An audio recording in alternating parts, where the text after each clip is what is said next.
Welcome to the deep dive.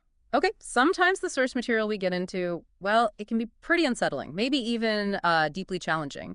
And today's deep dive is definitely one of those times. We're about to explore some truly intense information here. Yeah, and our mission, as always, is to take your sources, pull out the most important bits of knowledge, the insights, and, act as your shortcut to getting informed. Today, the subject matter is particularly grim, but our focus is really going to be on understanding precisely what's being alleged within this source we were given. That's right. So today we're diving into an audio excerpt. It's titled TCR Wikileaks Earth-Shattering: What Happened on Private Island Clinton Investigation.mp3. And this file contains some very serious, frankly shocking allegations. Our role here is just to be your guide through this specific material. Yes, exactly. We'll unpack the claims, the specific details in this audio, just to help you understand what exactly is being alleged, what's being discussed in it. Like you said, this dive is about understanding what the source claims. We're not here to validate it or refute it ourselves. We just want to make sure you grasp the full scope of the information as it's presented in this source. Okay, so prepare yourself, because the allegations, as laid out in this audio, they involve really high-profile figures, claims of child trafficking, even satanic rituals, and alleged government cover-ups, too, all supposedly linked to WikiLeaks disclosures and some internal investigations. It's going to be a challenging listen, for sure, but hopefully an informative journey as we analyze these, well, very dark corners of alleged information. So let's get into how this source actually kicks things off. Right. The audio, it jumps in immediately with a really charged personal accusation. It states right at the start that back in 1969, Bill Clinton was expelled from Oxford. The allegation is for raping a 19-year-old named Eileen Wellstone. And the audio asserts, pretty bluntly, nobody can dispute the fact that you're a rapist. So that's how it immediately sets this very confrontational tone regarding Bill Clinton. Wow, yeah. It's striking how intensely it starts. What about the way it's phrased? What kind of rhetorical tools is it using right there in those first moments to really grab you? Well, the notable thing is the directness. It's presenting this unverified accusation as an undeniable fact. That seems designed to, establish this sense of moral outrage immediately. It's a technique, really, to frame the individual in a very specific negative light right from the get-go within the source's own narrative. Okay. And then from that specific accusation, it seems to broaden out pretty quickly. The source material claims it has information from its own sources, saying it's out in the open that the Clintons are allegedly involved in hardcore Satanism, blood rituals, Aleister Crowley stuff. Yeah. The audio claims the WikiLeaks have released it, and even that Google has had to authenticate it. Right, and this is where the source really tries to connect these broader, more sensational claims. It asserts WikiLeaks has linked to sites that are reporting this is about child trafficking Haitian children. The speaker in the audio then expresses personal shame, calls this the truth of what we've become, and says, we let these people run things. It's interesting how it tries to weave those threads together, which I guess leads us to a really particularly unsettling part of the audio. The source alleges new emails came out from WikiLeaks, them talking about kids for entertainment in hot tubs. It describes young children, 6, 7, 8 years old, in hot tubs for entertainment, and claims how it's all advertised for the Democrats to come in and do what they want. The speaker in the audio sounds shocked that the media is totally ignoring it. Yeah, that section of the audio is clearly aiming for a strong emotional reaction. Then the source shifts focus a bit onto a specific WikiLeaks email. The speaker confirms it's an actual WikiLeaks, says it's not fake, verified by DKIM, which, is a digital signature system used to authenticate email senders. The source claims it shows it's a verified source from John Podesta, a pretty well-known political figure. And this email, according to the source, describes a party, a get-together that's happening, where many people within the Clinton camp were invited to come out to this farm. Okay, and the audio introduces this really specific, almost bizarre detail connected to this party. A particular phrase that apparently came up and mentions a man named Drew Littman is quoted saying, "I've never had an affair, so I passed the Walter Jones test." And the speaker in the audio then sort of explains this, that Walter Jones is presented as the most honorable member of Congress, like Mr. America, North Carolina, the example of total purity, who exposed Saudi involvement in 9/11. So the implication, as the audio lays it out, is they're kind of joking about passing a purity test while still going to this event. It's a very specific reference. It is, yeah. Very specific. And the audio then moves on to describe content that it says is even hard to read. Quote, It highlights a woman identified only by the last name Lozado, who was allegedly offering up her kids to come and be in a pool with other adult men. The source actually quotes from this purported email. "We plan to heat the pool, so swim is possibility. Bonnie will be Uber servicing to transport Ruby Emerson and Maeve, who are 11, 9, and 7 years old, so you'll have some further entertainment." The speaker in the audio really emphasizes those ages 11, 9, and 7, and that phrase, "for some further entertainment," calling it disgusting. Wow. Okay. That's a lot of very specific, very graphic claims just from that section of the source. It's probably worth pausing here just for a second to think about the effect the source is going for before we get to the alleged spirit cooking part.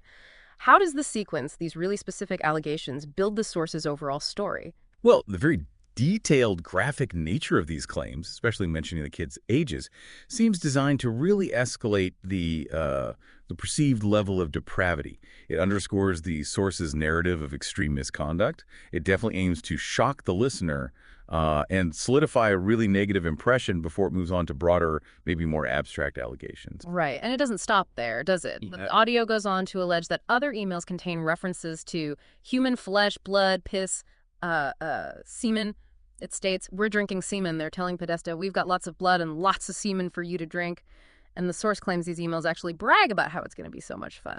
Yeah, and this is where the source's narrative shifts towards what it labels spirit cooking and rituals. It mentions a woman allegedly involved with Hillary Clinton and Podesta who's described as worshiping the devil and connected to Aleister Crowley. Crowley is described in the audio as being all about human sacrifice and children. Now, spirit cooking itself actually originated as a performer's art piece by Marina Abramovich. But the audio claims, this person referred to as Abramovich or whatever, is running around doing her spirit cooking with gallon jugs with blood and parts in it, throwing it on walls, showing images of babies.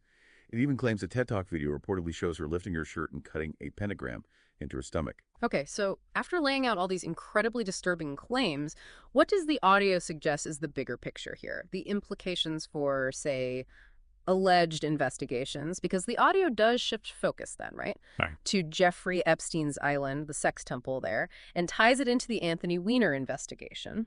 According to this source, Eric Prince, the Blackwater founder, told Breitbart News Daily that a well-placed source in the NYPD claimed the NYPD wanted to hold a press conference about warrants and arrests related to Weiner. Exactly. And what's critical here, and the source is telling, is the claim that this plan was met with huge pushback from the Justice Department.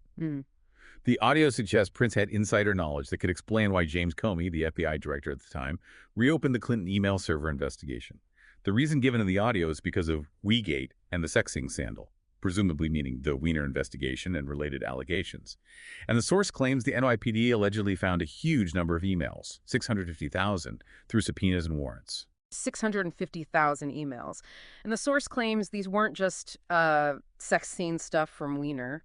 The audio alleges they found stuff that was way more demonic, way more evil, way more corrupt, so bad it causes nightmares. It specifically states they found State Department emails and a lot of other really damning criminal material. And then the audio makes this, well, staggering claim that Bill Clinton went there, meaning Epstein's Island, more than 20 times, and Hillary has been there at least 6 times, and that is what they have found in Weiner's laptop. This raises a really important point about how the source frames alleged internal conflicts within government agencies. The source describes it as a kind of battle between good and evil within each department. Specifically talks about good FBI and bad FBI. It claims the NYPD knew that there were bad guys in there at the FBI, and so according to the audio, they did the right thing by making copies of the emails before handing them over. Right. And the audio kind of wraps up this whole section with this overwhelming statement about how crazy our elite is, that they want nuclear war with Russia and they're devil-worshipping and hurting kids. The speaker in the audio sounds genuinely distressed, stating, "I'm crying because, folks, we're in crisis. We have all the proof." Yeah, it's clear the audio positions this as an absolutely critical moment. It says it's the American people's job now. The speaker then makes claims about potential future actions like trying to steal the election or activate Black Lives Matter for riots. And it concludes with this call to restore this republic, stating the fight has only begun. Okay. Wow. So we've just taken a deep dive into an audio source that presents some extremely strong and frankly deeply disturbing claims. Just to recap what we covered, solely based on this provided audio. It included allegations about Bill Clinton's past, going way back, Wow. allegations of high-profile involvement in Satanism, child trafficking, including those very specific graphic details like children in hot tubs for entertainment. Right, and that Walter Jones test phrase, presented as a kind of dark joke about purity. And the specific mention of a woman named Lozado allegedly offering her children Ruby, Emerson, and Maeve, aged 11, 9, and 7, for further entertainment. We also touched on the alleged spirit cooking rituals, the ones supposedly involving blood and body parts, referencing that person allegedly involved with Hillary Clinton and Podesta, who reportedly cut a pentagram into her stomach. hmm And then the deep dive detailed the alleged contents of Anthony Weiner's laptop. Those included the claims about Bill Clinton's, what was it, more than 20 trips, and Hillary Clinton's at least 6 trips, purportedly, to Jeffrey Epstein's sex island.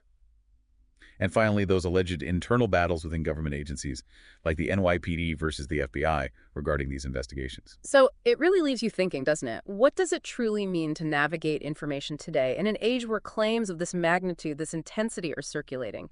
And how do we, as people trying to stay informed, how do we process narratives that are this profoundly unsettling? Yeah, that raises a really important question, I think. When information is presented with such conviction and with such alarming details, what's your next step? How do you make sense of it all? Indeed. Something to consider. We really encourage you to think about the implications of information like this, maybe explore further if you choose. Being well informed often requires engaging with diverse sources, even ones that are incredibly difficult or disturbing, like this one. But it also requires, critically examining how those sources are presenting their claims.